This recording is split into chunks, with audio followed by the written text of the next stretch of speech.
Hello, good afternoon, good evening, good morning and welcome. It's Nurse Richard, the Wax Wizard. What do you think this is? I think you can probably already guess, can't you? I've got in with a full-size tube here because this thing was, it was really deep, it was lodged, and you've guessed correctly, it's the tip of a cotton bud or a Q-tip. Came out fairly quickly too because it was the whole tip, it wasn't just bits of it, it was the whole tip that had fallen off the stalk. And this chap, he fully admitted doing it, but he didn't remember doing it for at least a year. He said, "Oh, I've done it for ages." I said, "You sure?" He said, "Yeah, last time must have been over a year ago." So this has been in there for quite a while, causing him some trouble. Just pulled it up with a full-size suction tube and just hoiked it out there with the Cawthorn hook. Eardrum doesn't look too bad. It's a little bit angry down there, but it would be after there's been a cotton bud stuck down there for over a year. A very grateful chap. Could notice a big difference. The second one here, there's another one after this as well. This is an example of what you can do if you shove something in there. It's going to push it really deep down there, and this was, I think this was fine in this, and it managed to push this right on top of the eardrum. So I'm having to be really careful here, obviously, because you're really close to the eardrum. But unfortunately, what happened here, as soon as I lifted up, because I show the patient the procedure as it's happening on a screen in front of them, she went, "Oh my God," like that, and that was just as I lifted it up. Obviously, as soon as the patient moves or flinches, I've got to come out straight away. So you might well hear me in the audio in a minute saying, "Oh, I wish you hadn't said that." I'm just fishing about trying to get a good grip, and it was just at that point there that she yelled out, "Oh no!" I'm like, "No, stay still, it's fine." But we lifted it off, so I told her it's going to make it a lot easier now. We've done the hard work, so to speak. But there is another bit there which is not quite stuck on the eardrum, but not far away from it. So let's go down and grab that again with the fine end tube. What episode number? This is episode number 321. I've been waiting for at least 100 episodes to do that.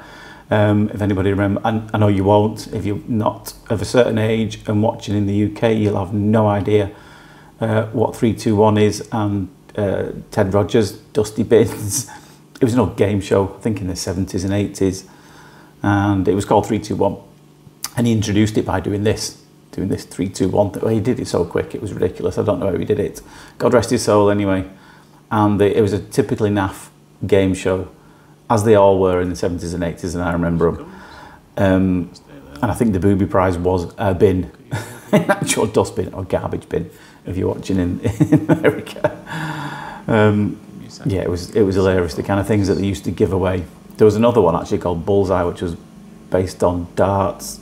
They were equally naff, like you'd win something like a blender or quite commonly a speedboat. You can know, whenever you see a speedboat in someone's drive that's like about 30 years old, certainly around here anyway, because they're quite popular in the north of England, this particular game show. Why they gave away speedboats, I've no idea. Because a lot of people that gave them away, they live nowhere near the sea. They have no way of getting it there.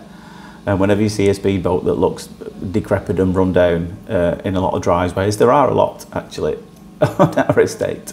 You say, "Oh, I bet he won that on Bullseye."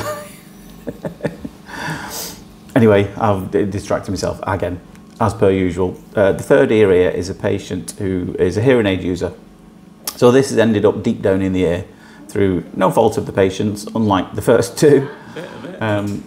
It just happens when you wear hearing aids that this build-up backs up behind it. It's unavoidable, really. You can already see a little bit of the eardrum there, just in the distance.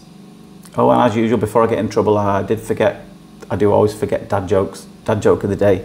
Just a little something to cheer you up and lighten the day. So let's have a look. I've got a few here from my special book. My friend said he didn't understand what cloning is. I said, that makes two of us. That's a good one. Why do seagulls fly over the sea? If they flew over the bay, they'd be bagels. A little bit stuck on the edge. Why do dogs float in water? Because they're good boys. My new neighbours haven't put house numbers on their home yet. They should really address that. Let's have two more. Can't stand elevators. They drive me up the wall. Last one. Last week, my partner and I built an igloo. Our friends came over and threw us a housewarming party. Now we're back to square one. That's a good one. Anyway, I hope you enjoyed dad jokes of the day. If you're thinking, why is he on about that while his earwax? There's only so much you can say about earwax, so let's every now and then we just tell a few jokes, lighten the load, make you smile a bit, and that's what life's all about, isn't it? Anyway, I hope you enjoyed that, but for now, take care of yourself, and I will see you soon. Ta-da.